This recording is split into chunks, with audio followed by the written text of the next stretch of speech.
All right, all right, all right. What is going on, everybody? Welcome back to another DBP. My name is Ian Robinson. I'm going to be the host today because we're going to do some really fun stuff. But as you might have noticed, we have another Deborah Wright. Hello, Deborah. How you doing? Welcome back. How you doing? I'm really good. How are you doing? I'm doing well, doing well. Well, so if anybody doesn't remember Deborah from last week, first off, shame on you. You got to go back and check that other one out because we're doing some really cool stuff in which I'll let you explain because you explain it way better than I do. So actually, you know what? Before we do that, though, before we get into that, I want to do some stuff real fast. Just real fast. We'll get some like housekeeping out the way, but definitely, we're going to talk about some stuff, Lady Gaga stuff. So it's going to be awesome, trees. So we're going to do some really cool things. So first and foremost, real fast, you all know what time it is. I'm going to share some links for everyone so then you guys can go ahead and get some things and some stuff. So I'm going to put that all in the chat right now. I'm going to go, hopefully that pops in there. We have Kyle in the background who will also correct me if I don't drop anything correctly. But let's go ahead and share my screen real fast, quick, and in a hurry because we're Maxon. And of course, we have a bunch of fun tools for everyone here to go through and, play with. So definitely stop on by maxon.net. We also have a bunch of events that happen on a regular, i.e. Deborah Wright coming in talking about the 3D sculpting for stage and on-screen presence. And so this is week 2. You're going to want to go back and check out week 1, which just a reminder as well is that all of these that we do here, they get put up on VOD. So you'll definitely be able to go back and rewatch. And if you comment, we do go back and check stuff. So let us know. And then, of course, Cinniversity for all your really fun tutorial needs where you want to get good information quick, fast, in a hurry, including our Getting Started series, which we're all done here. Of course, so we have Cinema 4D, Redshift, Universe, ZBrush, etc. So every tool that we have has a Getting Started, and you can just go through and check it out. And I'm going to expand on this just a teeny bit more. For example, here's the ZBrush one. So, of course, it was done by Anna Carolina. Super awesome. So shout out to her. But you can see here that these videos are relatively short. They're only about, 5 to 7 minutes max. And they're broken up in a way that you can come back and check it out. So it's really simple to come in here and watch and kind of get an idea of how the program works and to try it for yourself. And then, of course, we always give some stuff away because you as the audience, it wouldn't be possible to have a live stream without an audience. I think that's kind of hand in hand, right? So, of course, we like to give a gift of giving, which is, of course, the shirts. So come on in with your code and use the code that was pasted to go ahead and get your free t-shirt. Of course, just pay shipping wherever you are in the world. And then last but not least, we have the ZBrush Summit, which is coming on up. And the ZBrush Summit is going to be super fantastic. It's going to be here in person, and you're definitely going to want to check that out. Register now. And then I lied, that wasn't the last thing. We also have Deborah's art and webpage here, which I'm going to paste in the comments as well. So definitely go check that out. And now, Deborah, I'm going to hand it over to you and explain a little bit of like what we did last week and what you want to do this week. Well, first of all, let me introduce myself to those who are just jumping in. My name's Deborah, and I have been a traditional practical sculptor for many years. And I made a transition into digital about 8 years ago. And I have been privileged to do a lot of really great shows that you might be familiar with. And last year's show that I did, I'm going to jump on over here and present my screen so that you all can see this little picture of Miss Gaga. See, yes. Hit the button. There she is at her beautiful tree that myself and Jet Sets made. Thank you, Matthew Pomerantz, for bringing me on board because this is one of my favorite things to ever do. And you can see that she's also sitting on a little bench that we also created for her. All of this was made in ZBrush. There it is on stage, so you get a better idea of what it looks like. Now the picture, it's awful blurry. But I also do a lot of other work.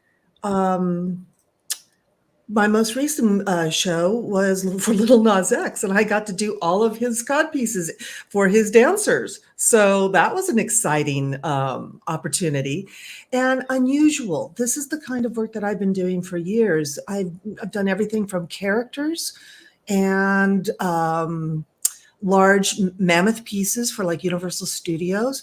But those were done practically. Now that I'm in digital, I have so much more limberness, and ZBrush makes it possible. Thank you. Yeah, no, this is super, super freaking awesome. First off, I have to just say, even though there's like, this is like just a quick iPhone photo of what you're showing here. Yeah. It's still really awesome because, I mean, I always ask, I said this last week, but I think I said it last week, and if not, I'm going to say it again. I always, when I see big performances like this and I look at set pieces, I always ask, like, I wonder how they made that. I wonder if they use ZBrush at all. And this was one of those where, like, I unfortunately didn't get a chance to go to her show, but I saw clips and pieces of it online. I'm like, that tree is so cool. I wonder if it's done in ZBrush. And then, yeah, here we are.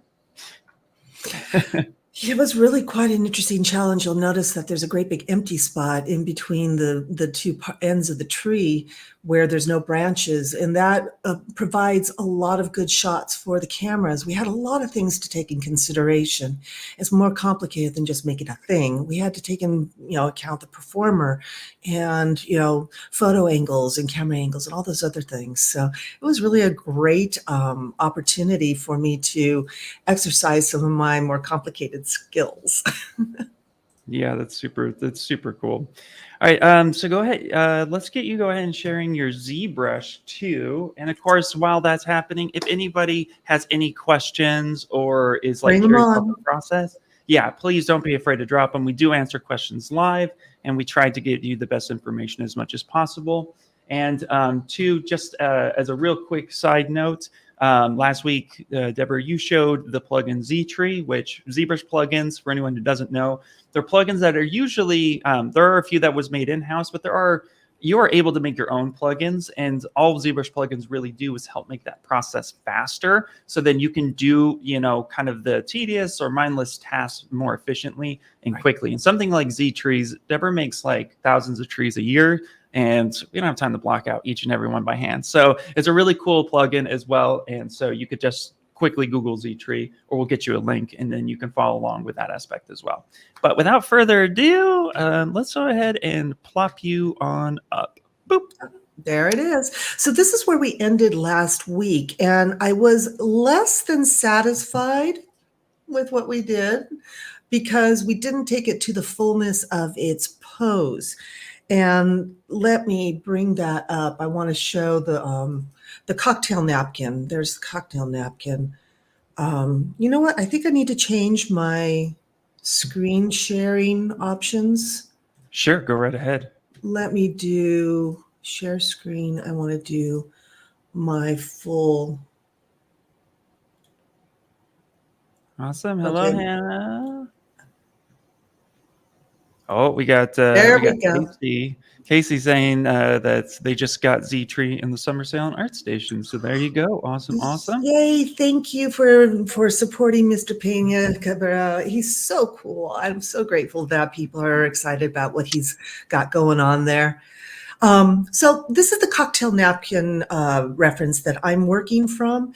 And this is just a really quick sketch. There's clearly not a lot of definition, but obviously when we zip over here to the ZTree that we created last week, we're close, but we're not quite. So this is the beauty of having ZTree in your arsenal, in that you can come on back in, take a look at what you did and go, don't like that skin. And we can come back in, and using the wonderful nature of ZTree, we can move these things around and get what we wanted to get to. Now, one of the things that is missing in this particular tree is if we open up and use our see-through, we can see that there's an arc there in the tree that wasn't represented. I was not happy with that. So using the technology of the Z-spheres, I'm going to move some of this stuff around. I Yeah, don't isn't want that cool? You get to edit all that stuff. And it's interesting actually.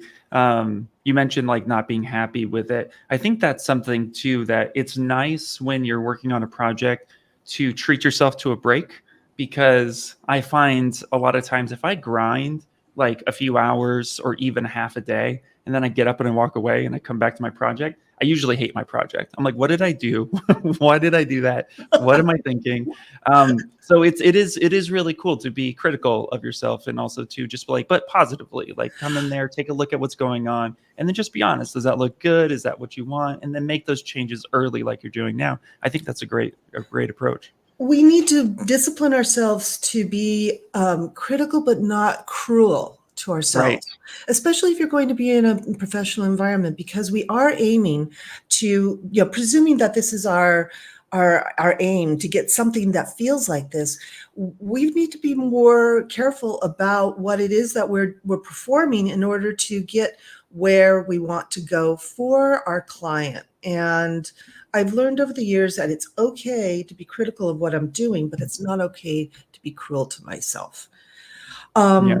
Alrighty, so we've got that arc, and it's looking a little bit better. I probably can.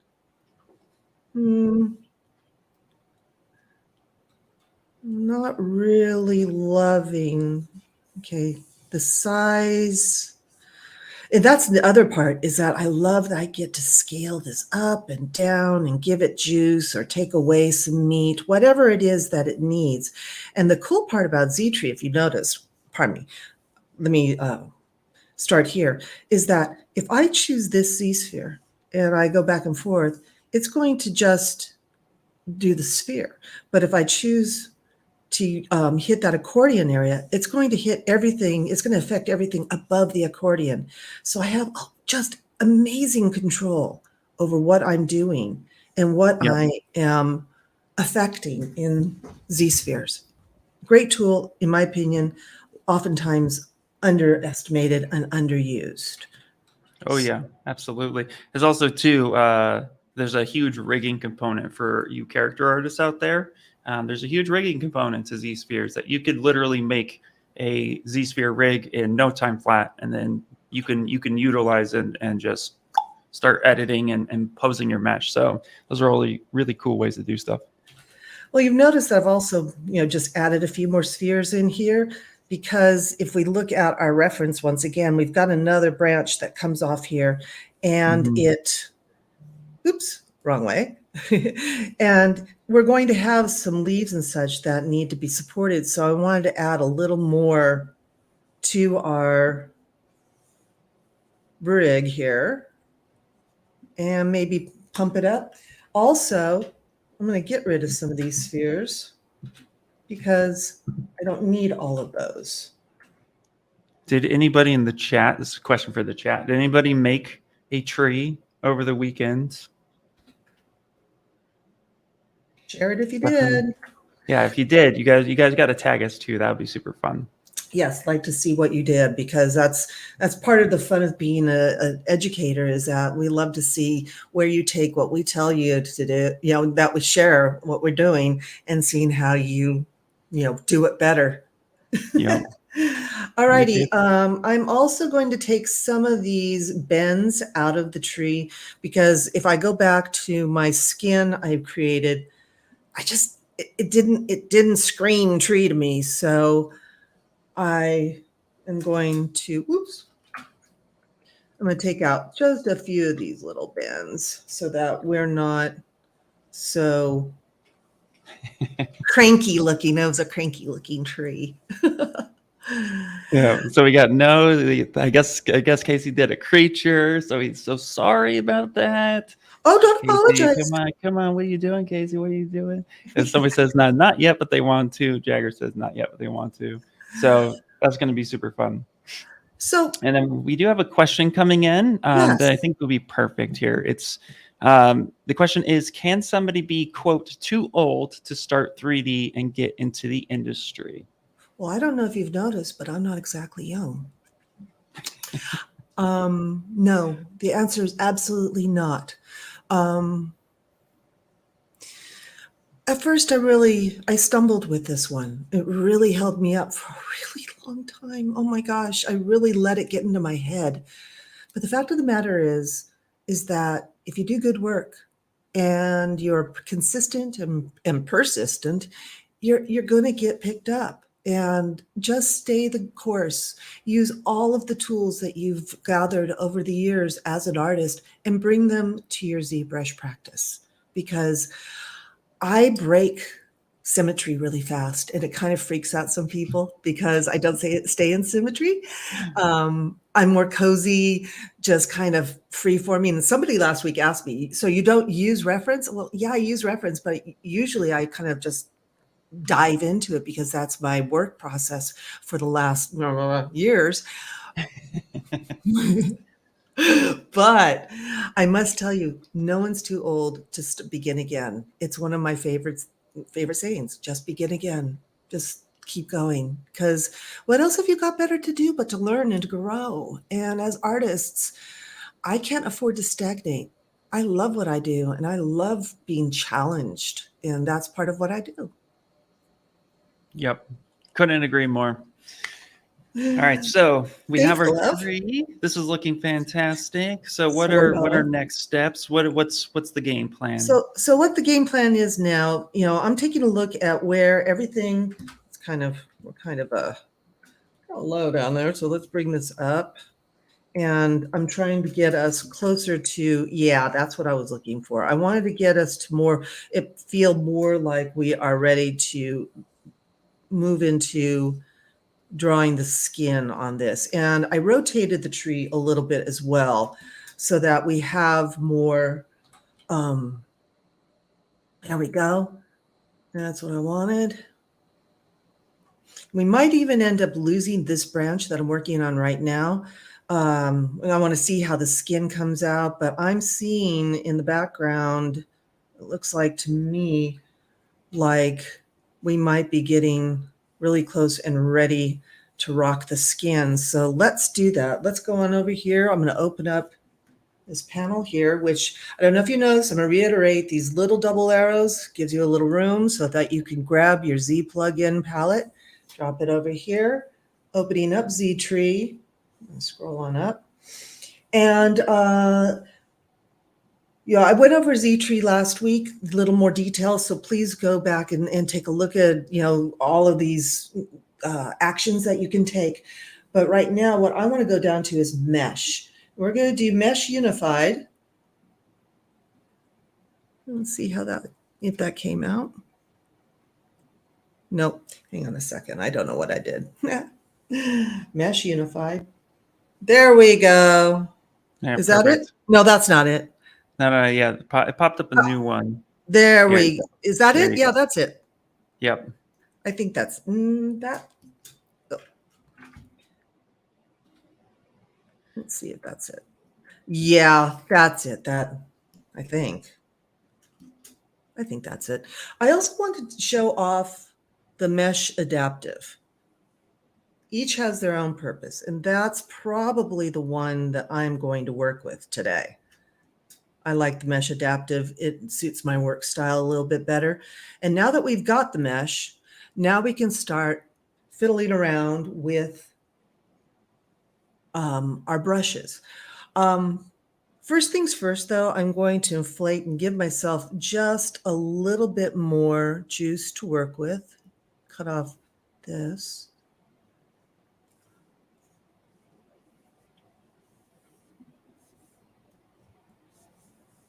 Looks a little chubby right now, but it'll look all right once we get there.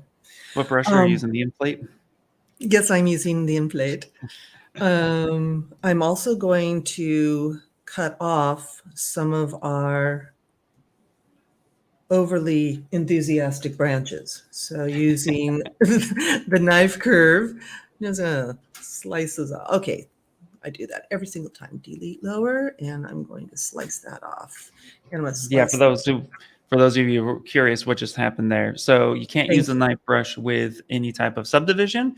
The reason for that is because the knife brush works a little bit differently than the ClipCurve brush. The knife brush actually cuts the mesh, deletes the side where the shadow is showing, but then it rebuilds the topology, and it can't rebuild the topology if there's subdivisions. Thank you. I appreciate you saying that because I'm trying to do things two things at the same time and talk. You're doing good. Awesome. So let's DynaMesh this. I'm going to bring up to about 500, mostly because I work in a lot of polys. I don't work for games. I don't make things to be in game engines. I make things that exist in the real world. And that being said, like toys or props for stage, they're often either 3D printed or they are CNC routed.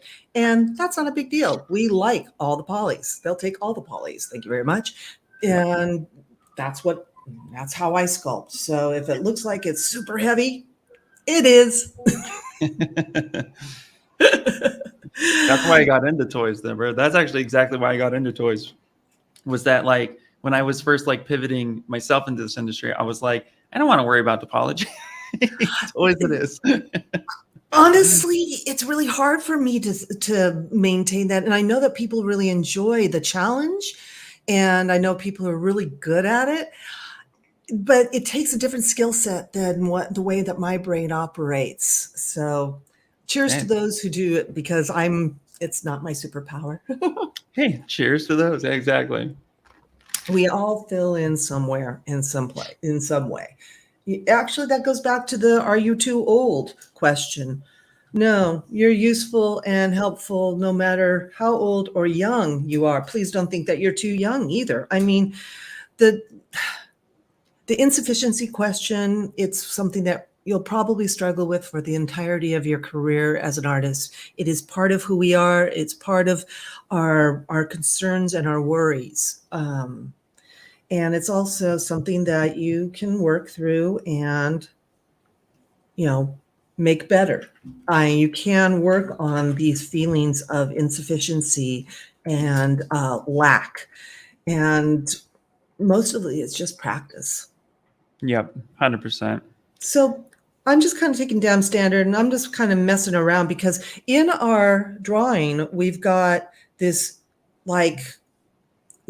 wrapping motion going on. I want to start getting that going and that feeling in the tree. And I think my dyslexia is coming into play here. I've gone the opposite direction. See how it's coming from the left and going to the right? I'm from the right going to the left. So let's get rid of that. That's why reference is so important. Absolutely. I actually ended up sculpting something for Disneyland. I went through the entire project and I had flipped the whole thing. Oh, no. And no one caught it. Wow. I was shocked. I look at it to this day and I'm like, oh my gosh. Hey, it went through. Somebody must have been like, we love it. we love it. Leave it alone. It's fine. Yep. I take the no news is good news. If nobody said anything, then exactly. It's like, that's why we do check-ins, peeps. Yeah, and nobody stopped me. So they just said, keep going. So we're fine. I've called up this Gizmo, which has these nifty little tools. Come on, baby, work with me. Come on. I think I might need a new nib on my stylus. There is all sorts of actions you can take with the Gizmo now. And I'm going to take twist, and I'm just going to give this just a little bit of twist in that trunk, just a touch. And take a look and see. Oh, that makes me so much happier. I know maybe it's not a lot to you, but I see that and I'm like, woohoo, terrific. So let's call it back up. The Gizmo is W. To get into the actions, going to hit that little gear up there, and that opens up your menu. But to get back into your Gizmo, you're going to hit W, or to get back into the actions. Either way, handy dandy, simple pimple, as they say. All righty, I want to get myself back into my orthographics. Back into, I don't know why that went all the way there, but Sometimes okay. it's the little things that really make the difference. I like to make big changes and then dial it back, but sometimes it's helpful to, like, just even sometimes you're like, this thing is just a teeny little bit of something else. Then that's like, yeah, that nice little twist. It just gave it a little bit more pop to it. Well, when you look at it and you start rotating, we're only going to do, I'm focusing just because for the lack of time, I'm only going to focus on the face of this, the front face. But when you start looking at the action and the motion and the profile of the tree from different positions, it starts becoming more interesting when you add that natural twist. And trees actually get twisted by wind as they're growing.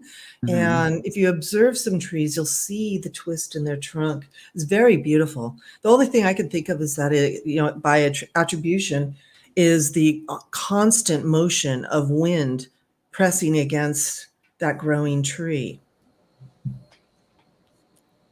I love that. I love that you know that. And now we all know that. And I'm going to look at trees so much differently.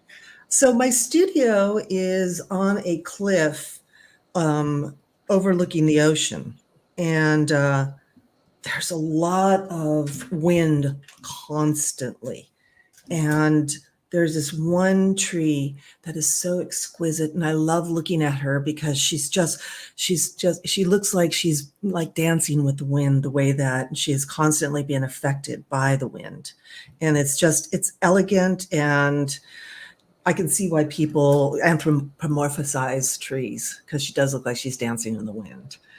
All righty, just for the sake of moving along, getting things going here, let's call this good.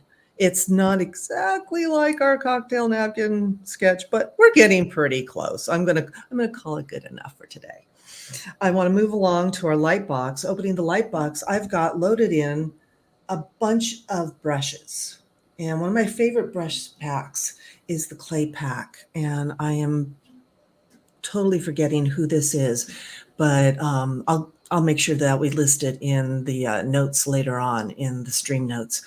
But what I love using this for is coming in. We're going to do the strong layers. I'm going to knock my size back. And was that for standard? No, I just messed up that. Hang on a second. No, that's not what I wanted to do. I want to go into standard. Yeah, use your standard brush when you're going to change your alphas. Or wait a second. I loaded the brush. What was I thinking? Did you hear my brain screech to a halt? We all do that. All right. Let's see how that's. Oh, that's exactly what I wanted. So I have two passes that I'm going to be doing. The first pass is I'm just going to start laying up loose feeling of bark, just the skin of the tree. I'm going to knock this back to about 15%. And let's bring it in a little closer so you can see how yummy this is. I mean, it just, yum. It turns into tree bark almost immediately. This clay brush has been so helpful in so many ways for me, in that it helps me move quickly and create just a delicious base texture to work off of. Now, I'm not loving my roots right now because they look kind of stumpy and gross, but I can solve that by using my SnakeHook. And I'm going to come in and I'm going to grab some of this.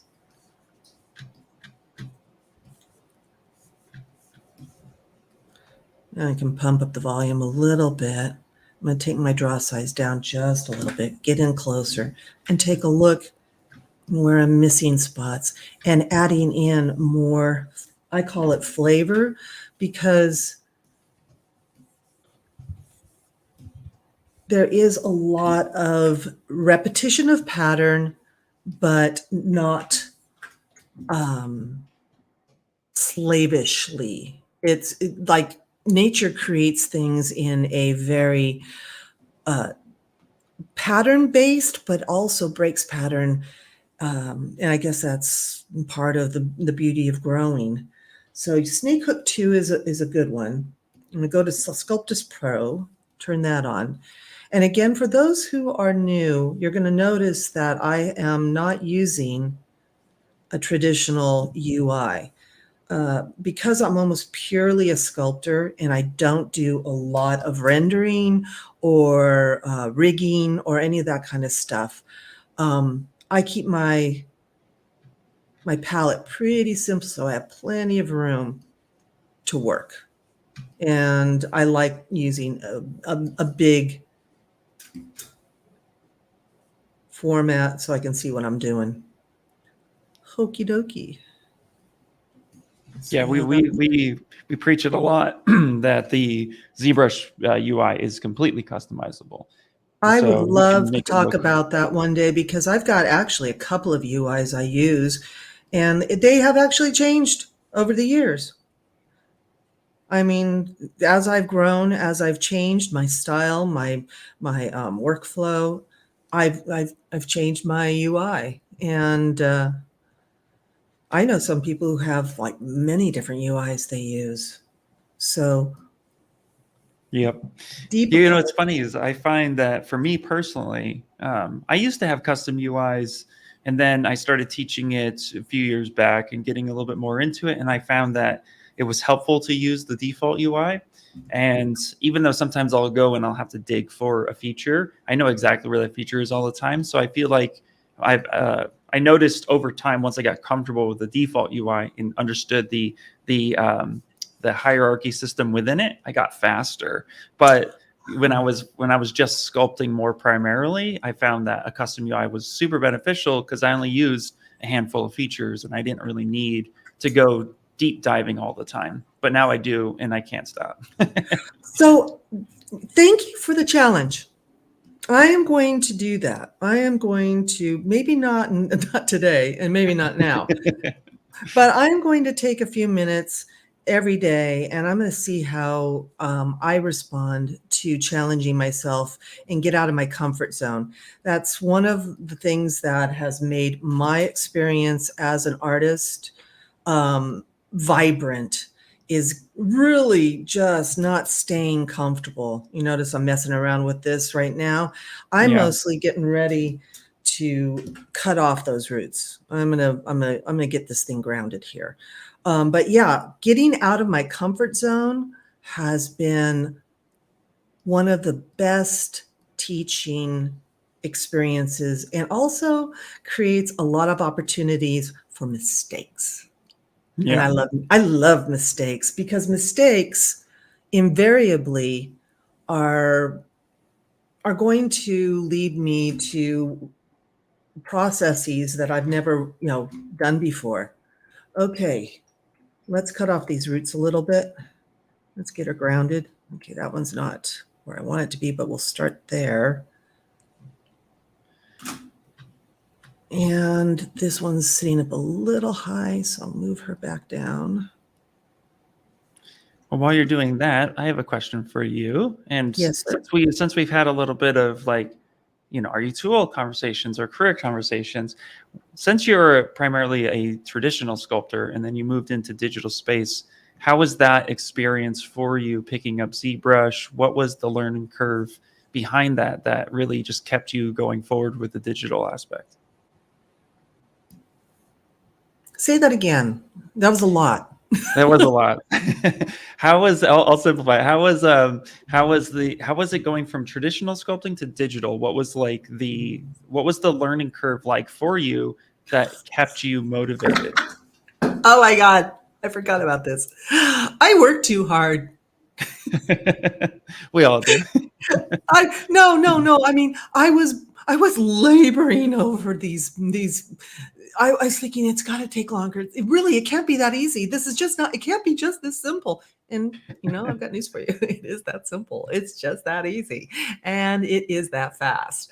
And I would sit there and go, "Is this done? Is this finished? Is it right?" Yeah. It is. Yeah. That's funny.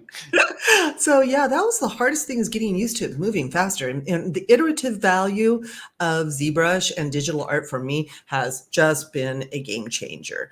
And that was the really cool part about working with with jet sets and doing the Gaga tree is that I was able to like bam, bam, bam, bam, bam, throw out a bunch of ideas in, you know, the space of we did like, I'm going to say it was about 3 days of me just throwing ideas at them. And then boom, we had a tree. We were ready to roll. And the designers came in and they picked the one that really suited their vision, and we ran with it. If I was working as a practical sculptor, that would have taken forever. Flipping ever. It would have taken so long. And so, yeah, I think that's the big difference, ramping up. Also, I don't want to be complaining, and it will sound complaining and maybe a little whiny, but people get you pigeonholed and they think that, you know, you're she's just a fill in the blank. And, or, you know, we only call her if we need characters done, or we only call her if we need trees done. Getting people to understand that I was equally as capable to execute their designs as a digital artist and to, you know, speed up their production, and also their options and their iteration design time was really, it was one of my biggest challenges, is getting my teams to accept me as a digital artist. So that was a big hurdle. But I have some really amazing people who love me and have faith in me. Hi, Michelle. I hope you're watching, honey, because you've changed my life 3 times. And Donna, I'm totally grateful for you too, because those are women who had and continue to have my back every time I turn around. They believe in me, and, you know, relationships are important in this industry. It's a tough industry, but I guarantee you make some deep, dear friends. And, you know, I have to say thank you to Michael Rabbit too. That man, he changed my life by inviting me into sculpt mannequins way back in the day. That was amazing, and I will forever thank him for that. That's so awesome. Well, I love my people. Hey, I'm going to shift on over now. I mean, it's juicy enough to call a tree, don't you think? I think that looks like a tree. What's our time? Oh my God, this has moved so fast. I'm going so slow and talking so much. It's because we're having fun. I was actually going to, before you move on, I wanted to ask you about a feature. I wonder if you use this feature. Have you ever used PreviewAO in ZBrush? Well, I'll take that as a no. Here, no. When you open up this file or save it, I'm going to have you do something. I found that this is super helpful for depth, and I wanted to introduce it to you, and also at the same time introduce it to those who might be watching for the first time, especially if you're into 3D printing or toy making or jewelry making or anything that's going to be fabricated for the real world. I find that PreviewAO is a really cool feature, so I wanted your thoughts on it. So if you go up to the top menu where it says render. Yes. And then go down to the bottom where it says PreviewAO. There you go. And then hit occlusion. Just turn that button on. Sexy. So you could see what your cuts are doing in real time. And then you can set the intensity. I usually set the intensity to like 25 instead of 50. I find 50 is a little too strong. But it's really cool to like kind of see the depth a bit as you're working. Yummy. It updates in real time. Oh, I'm so staying there. Thank you. There you go. You're welcome. It's brilliant. Oh, I love it. Okay. With that being said, now we're going to pump up the volume on our on the tree itself. I want to give more of a bark feeling. So I've made some alphas, and the first one I've made is this. I'm going to call it a curve alpha. Let's open up my alphas, and then I've got these high contrast alphas to make bark. That's like, you know, the crotch of a tree. This one is more dense. This one is, you know, that curve once again, and then we've got the straights, you know, for the, you know, to link. But I usually start with my curves because that's what we're going to see the most in a tree. So just, wow, that's really strong.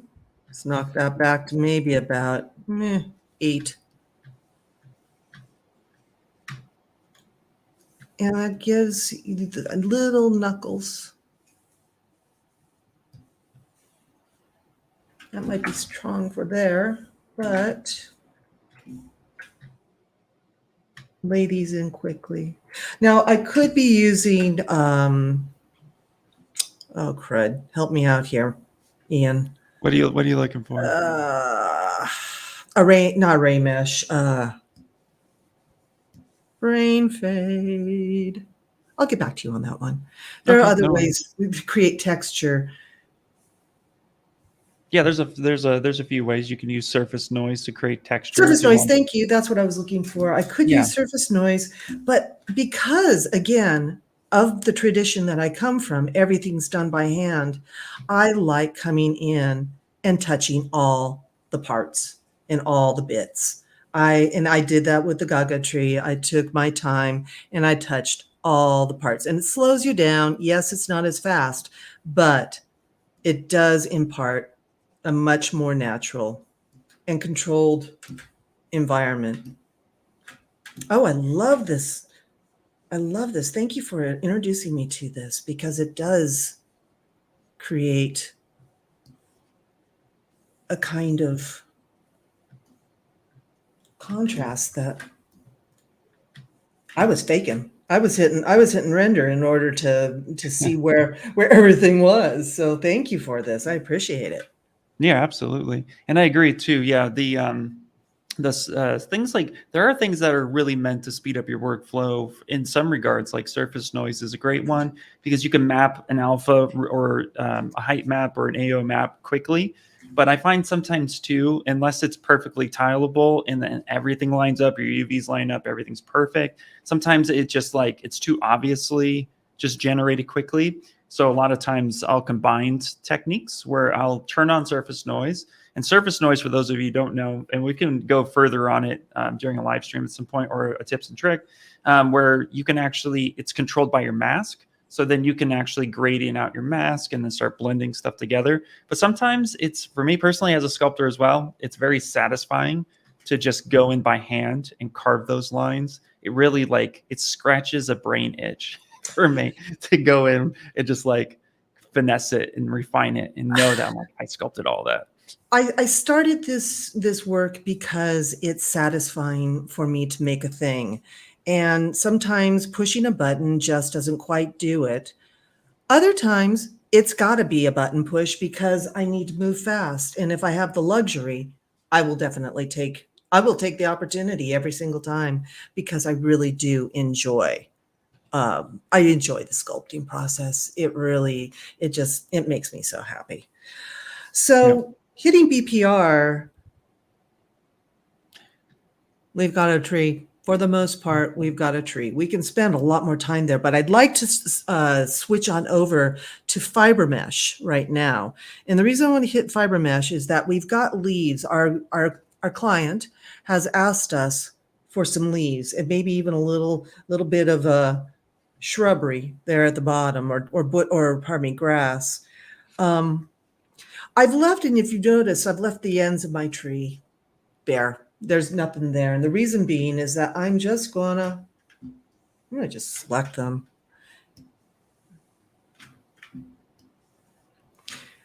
And the reason I'm selecting them is FiberMesh goes where the mask is. And because I know that we're going to lose a good deal of the branches, why waste my time texturing them? It's really not necessary. Actually, I think I'll probably need to bring that one down a little bit further. And FiberMesh, for those of you who've never used it, is really fun, but it's not printable.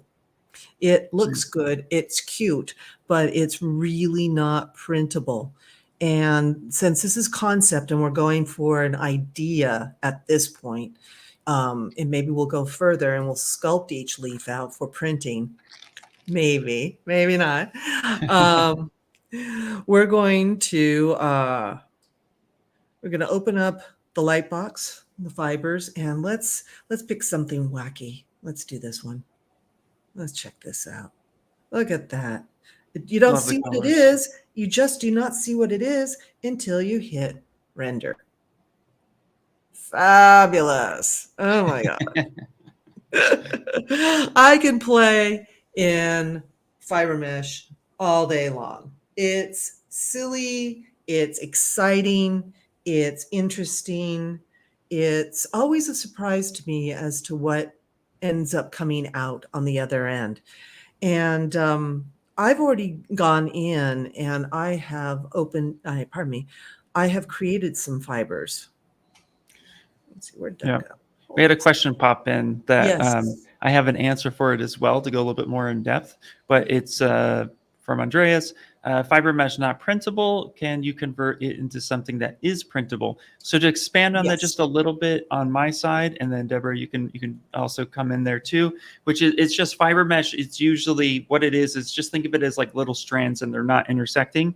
And to make something printable or manufacturing, you need to have things with a certain thickness tolerance, but you also need to make sure that things are welded properly together to produce a watertight mesh. And with FiberMesh, there's just a lot of cleanup and a lot of processes to make it printable that it would almost be faster to sculpt it by hand and then use FiberMesh to come in and just give it a little bit of like texturing to it. But you can go through and apply thickness. You can go through, add gravity. You can go through and add segments into it, but you'll find that it's going to get quite heavy really, really fast. So with something like what's on Deborah's screen right now, it is really possible to turn that into printable, but it would take so much work that it's almost not worth the effort you would put into it. So while you can definitely give it a good shot, at the same time, I would recommend for a nice visualization, FiberMesh works great.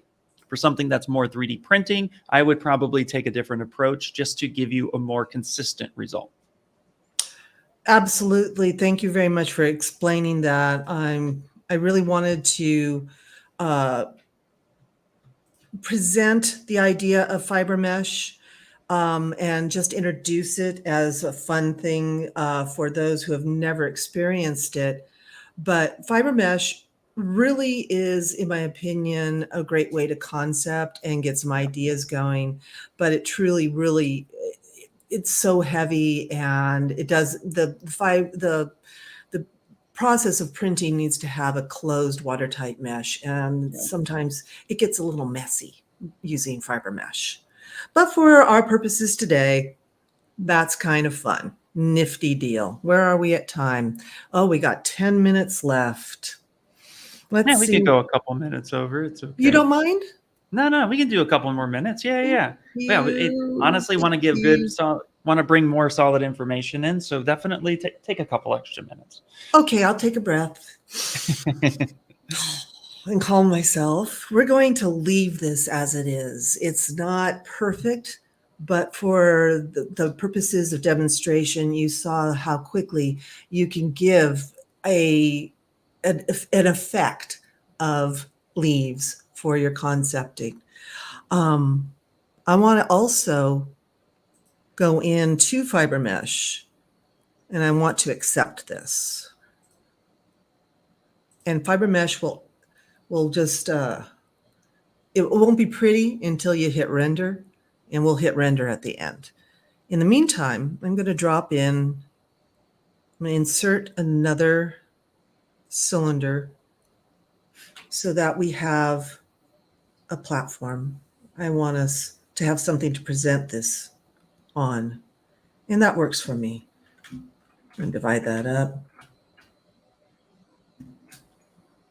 Maybe DynaMesh it too, just so that it's all consistent.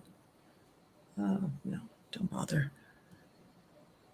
It's going to take a moment. Please don't crash. Please don't crash. Please don't crash. Please don't crash. Have you saved yet, Deborah? You might have hit it just a little high. That might be a few million. Oh dear! I'm gonna hit escape. I would just there you go. There you go. I win. Oh my gracious! Yes, thank goodness. Yeah. So for the DynaMesh, So for the DynaMesh clarification too, for anybody who's like, what's happening? In ZBrush, DynaMesh, again, it's a nice way to weld things, make it watertight, but it's also viewport. The resolution is based on viewport. So it's dependent on the size and the scale of things. So when she hit DynaMesh, the scale is actually quite massive. So It is. it's going to be quite dense. And that can be like, very scary. Yeah, so you could go from like 2,000 points to 2.5 million to 5 million. I accidentally DynaMeshed something one time. I didn't realize I was taking it to 50 million. I was just like, I had just resized everything. And then I was like, yeah, I remember this being at like 2,000 resolution. So I cranked it a little bit higher, hit it, and then it lagged my computer so hard. But then it came through and it was like 50 million. I was like, oh my gosh, that's so stupid. And we wonder why the computer just goes, yeah, no, not going to do that. Yep. So I'm coming back into my FiberMesh because I'm feeling anal retentive this morning. And I am going to open up the FiberMesh once again. I'm going to open up the ones that I created for this. I'm going to do the weird grass. Now you're going to notice that FiberMesh is all the way on the bottom because I didn't clear my mask on the bottom. That's okay. We can make that go away really fast. Boom. And let's try this again.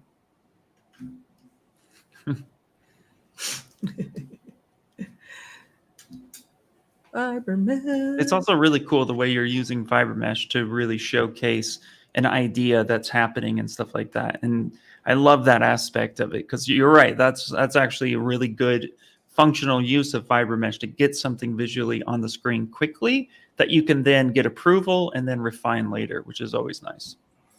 Yeah, it doesn't have to be perfect right out the chute. It just doesn't. It's not important. It needs just to get up on the page, get up on your screen so that you can start pushing it around.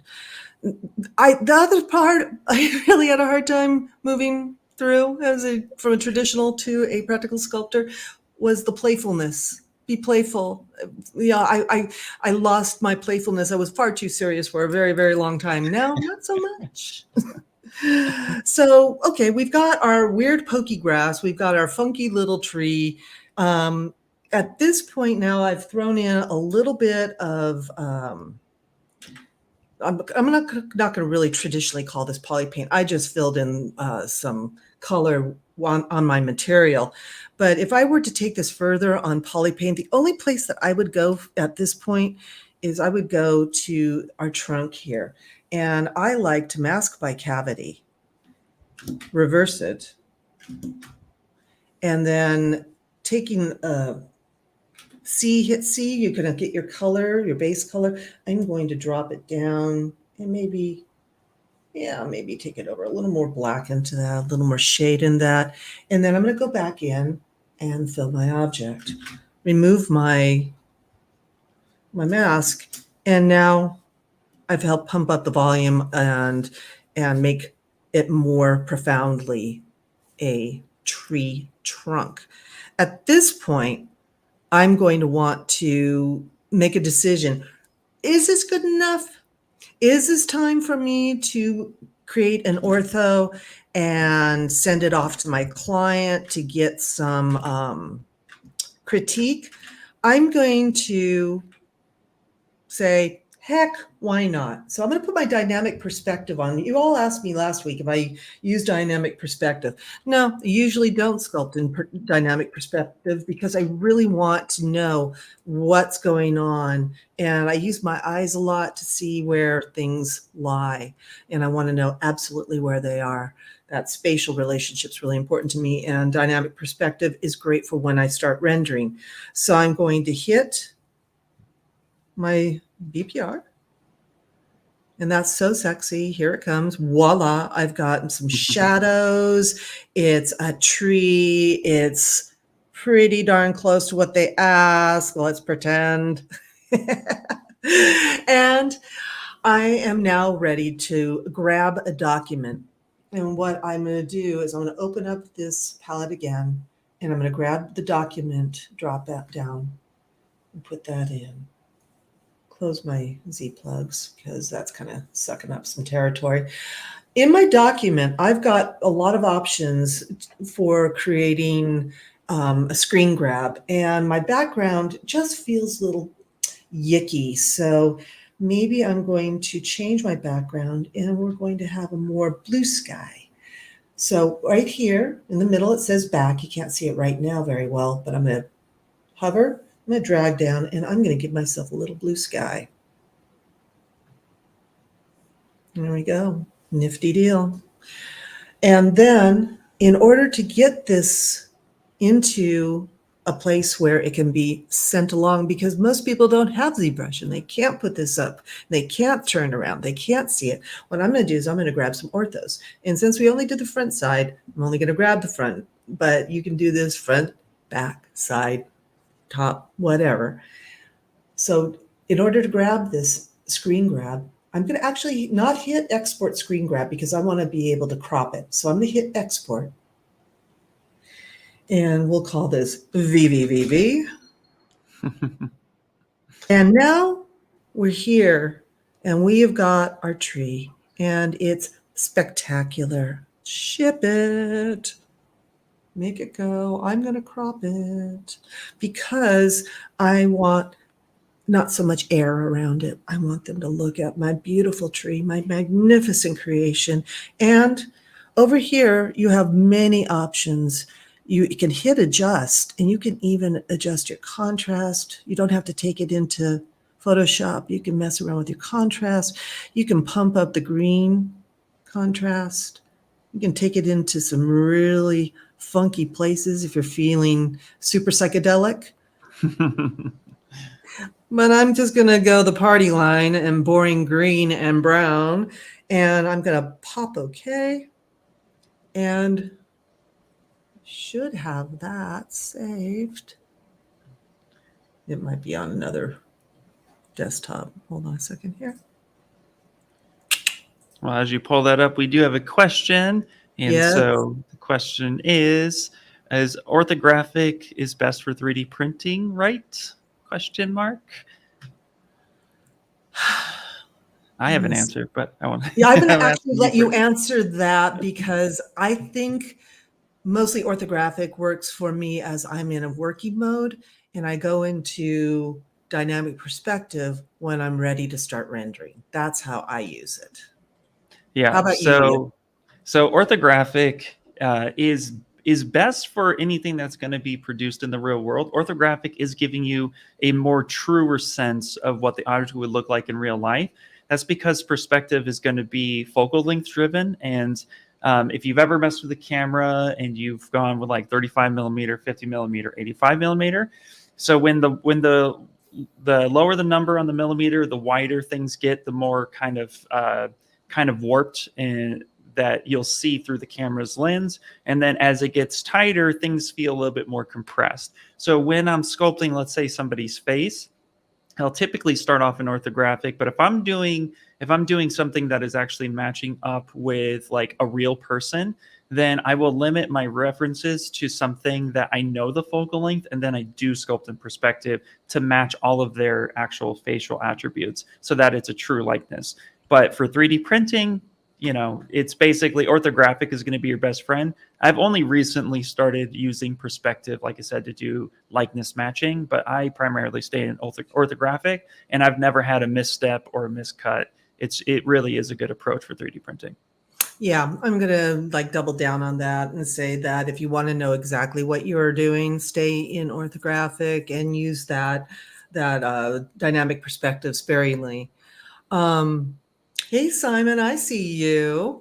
Yeah, I know Simon Fisher too. Hey, what's up, Simon? I love Simon Fisher. Hey, Simon. Yeah.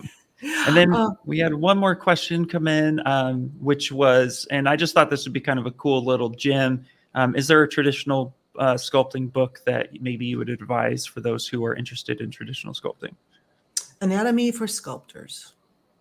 That's the same one I do for digital too. That's perfect. And I use it for digital. And my best advice, if you are just starting out as a young sculptor or young artist, draw all the time. I'm a terrible drawer. but I draw all the time because that hand-eye coordination, when you're sitting at a coffee shop and just, pick somebody or your cup of coffee and draw your cup of coffee, looking, using your eye, training your eye to see what you're seeing and to use, the eye to the hand, that is the best advice I ever got.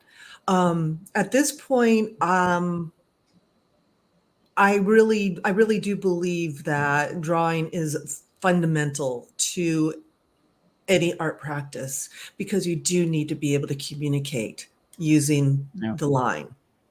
You don't always have a wad of clay in your pocket, and you don't always have ZBrush on hand, but you do always have a pencil and a piece of paper or an iPad. True story. So there you go. Or your me phone. Me and Procreate are starting to become much more familiar, and I really am enjoying it. I love that program a great deal. Again, not the best drawer though. No, I think it's important to know that any creative outlet is going to help that creative mind. And I like what you said about like the hand-eye coordination. That's so important. So 100%, yeah, agree.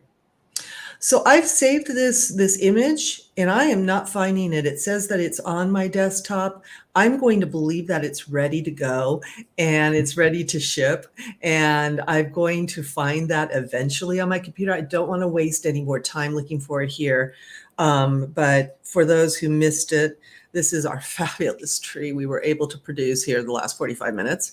And I'm going to send that off to my client and say, what do you think? And next week, what we're going to get are the changes. We're going to get the response. And because we are in concept mode at this point, nothing's set in stone. My client might come back and have no changes at all and say, this is fabulous, just tighten it up. I want just a little bit of corrections. Or we may get a surprise and we may get an entirely new, different direction. And then I'm going to talk about how you use, what's the difference between a change and a correction? Mm-hmm. What is? And I'm not going to answer that question right now because I'm going to let you wonder about that until next week. And I will answer it next week when we come back with the changes or the corrections that our client, me, come up with. So does anybody have any more questions that I can answer right now before we wrap this whole thing up? Yeah, I don't see any other questions. So we'll give it we'll give it the nice buffer, 30 seconds to a minute.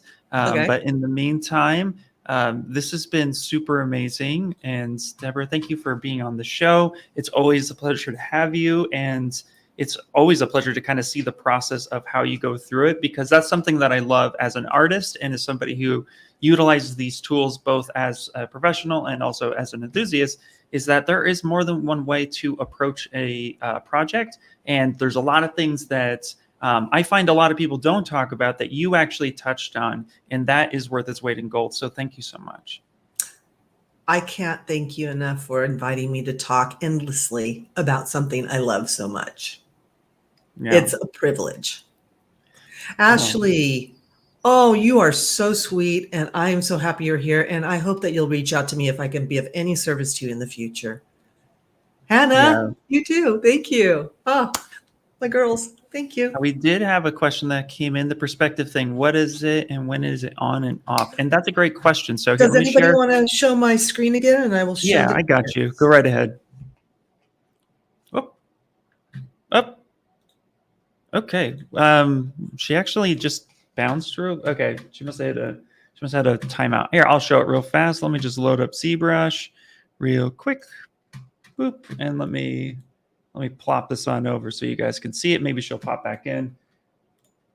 So perspective, and I'm going to use the face for this just so that so you guys can see what's happening here. So right now you have a button. Here's the default UI, and we have a button, and it's called perspective. You can also just use P for perspective, and that will turn it on and off. And so right now, with it turned on in this project, what you'll notice, I'm going to zoom out here for a little bit. And I'm going to open up the draw palette, and I'm going to dock this on the left-hand side. Actually, I'm going to dock it on the right-hand side. Let's put it over here. On the left, boop. Here, let's open up that double menu real fast, and let's put draw over here. Okay, great. So we have in this section under the draw menu, we have our focal lengths. So like I said earlier, like 35, you can see a little bit of a change. 24, you can see a bit bigger change, 18, etc. But as we're zooming in and out, this is 85. This is a little bit more like headshot photography, what you would see it as. So in this area, to know when it's on and off, if you just see the slide over here where it says perspective and it's highlighted, in this case, orange, which is the default color in ZBrush, that means it's on. If I hit P or click that button, this means it's off. And you can see a notable difference, especially with a human head, what that looks like. So just to give you a sense of what perspective is and how it's working. The other thing to note too is with perspective turned on, and this is what I was talking about with likeness sculpts, is that when you're trying to match somebody's likeness, if you take a photo of somebody with your phone, it might be a little hard to tell what the focal length is. But if you know somebody had like a DSLR and they use like a nifty 50, then you can match to that. So then you can turn on 50 millimeter. When you're working in perspective, the tip I have though is that if you're working closely like this, on something and you're sketching something out, you're making some card lines, you're going to want to zoom out and take a look at that from afar just to see if it's the changes that you would want to make. So usually hitting F on the full frame on the keyboard, will zoom out onto that actual subtool and give you a better sense of what that looks like. So if you are working in perspective, zoom out once in a while. It's really, really helpful to get a sense of what's going on. So there you go. Oh, also welcome back, Deborah. Sorry, I vanished. I live in a place where there can be some dodgy interwebs, so forgive me. No. It happens all the time. Price of the internet. So yeah.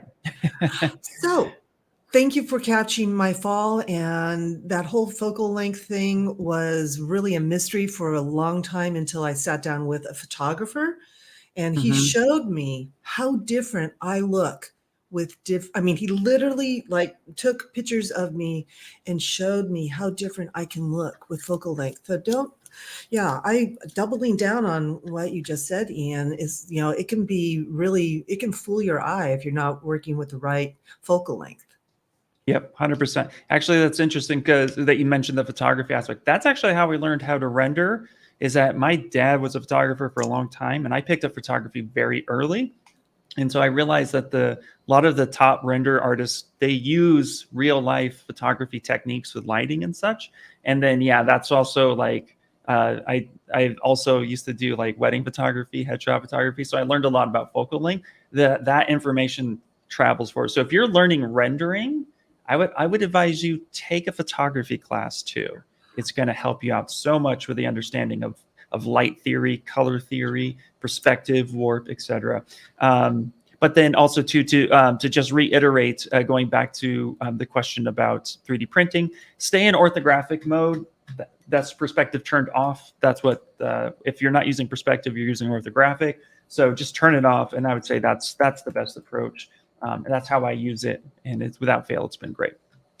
I actually came to Ian to ask him some rendering questions. And when he told me that he was raised by a photographer, I'm like, that explains why it's effortless for you, because it really, truly is really married to that idea, all those concepts.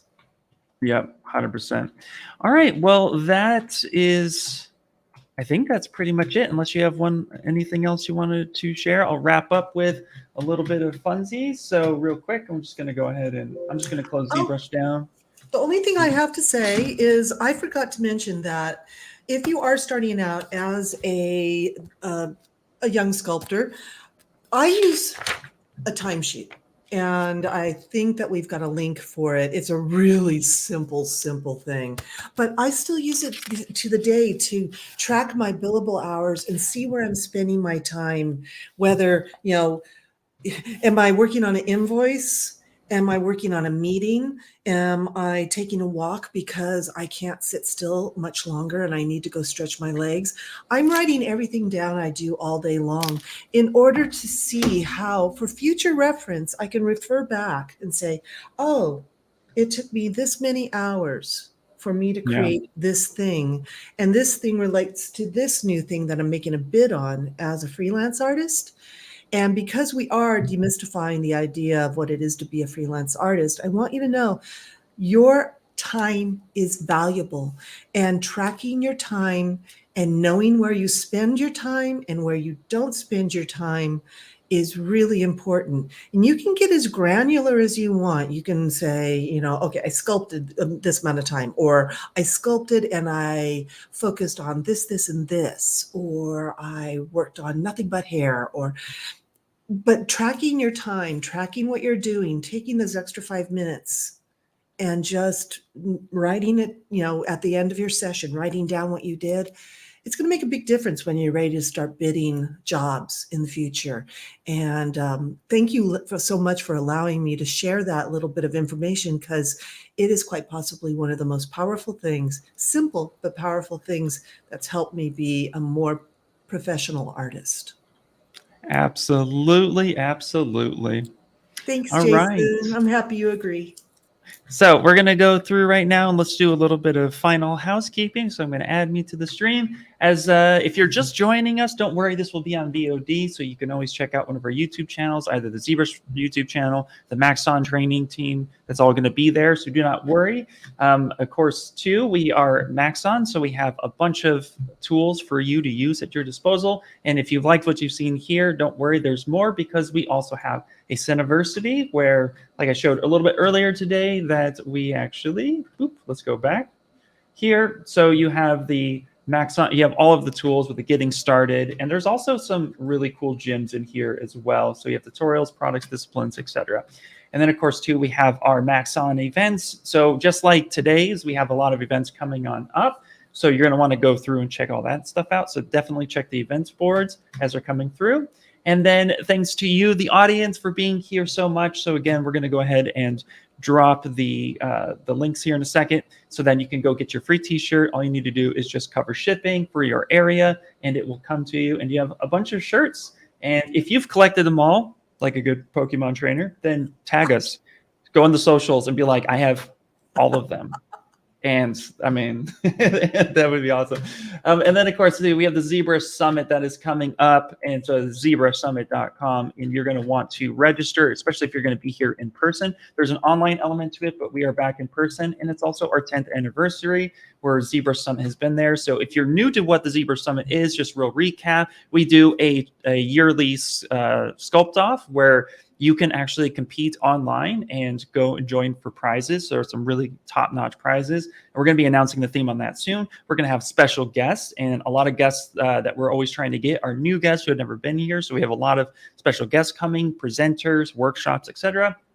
And then we're also going to have a lot of in-person elements that you're going to want to see, like portfolio reviews, et cetera, et cetera. So there's always a lot of fun stuff that is coming through. So as we drop information about what is happening, you're going to want to refer back to this website, ZBrushSummit.com. So definitely check that out. And then let me just copy and paste that in the chat. Oh, I already did. Perfect. And then, of course, Deborah's art here is Deborah Wright at .art. We also shared that as well down at the bottom. So definitely check out her website, check out her work, and then reach out to her, ask her some questions, sculpt a tree, and then tag her in it. All that fun stuff. Let her know. You can also find me on Instagram if you just want to chat and ask some questions, you know, about what we did today. Yeah. And it's Deborah Wright, I think _art or Deborah Wright art. You'll find me. Perfect. Awesome. Awesome. And that is it. So thank you again for joining us. This has been amazing. And as always, everyone, happy sculpting and go make something. Enjoy the art, enjoy the process, and have a good day. Bye, guys. Bye, everyone. See you next week.